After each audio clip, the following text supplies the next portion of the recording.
ড্যামের মধ্যে আসছি। এখানে ড্যামের থেকে পানি পড়ে পুরা আমাদের এখানে যেটারে বলে আছে কি পানির ঝর্ণা বলে, এবং ঝর্ণাটা এত সুন্দর আপনাদেরকে না দেখাই থাকতে পারতেছি না।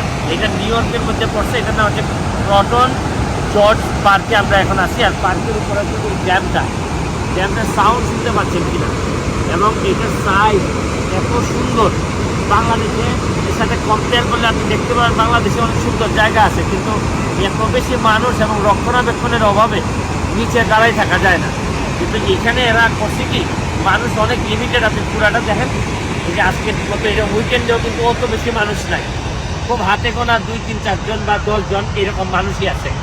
তো এদের জন্য জায়গা বড় হওয়ার কারণে সুবিধা হচ্ছে কি আপনার এরা সব জিনিসের রক্ষণাবেক্ষণ করতে পারে। যাই আছে না কেন আপনি দেখেন এই সুন্দর একটা ড্যাম যে এরা কত সুন্দর বানাইছে। আমাদেরও কিন্তু সুযোগ আছে, আমরা চাইলে অনেক কিছু করতে পারি, কিন্তু আমাদের হয়তো সবসময় করে হওয়া ওঠে না, কারণ আমাদের নেতৃত্বের দুর্বলতা, আমাদের প্ল্যানিংয়ের দুর্বলতা, আমাদের ইমপ্লিমেন্টেশনের সমস্যা, আমাদের মাস্টার প্ল্যান নাই।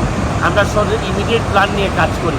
আমরা কিন্তু ধরেন এই যে এই সেন্ট মার্টিনটাকেও যদি আমরা সুন্দরভাবে কাজ করতে পারতাম, তাও কিন্তু আমরা অনেক দূর নিয়ে যেতে পারতাম। এরা সব কিছু মাস্টার প্ল্যানের আওতায়।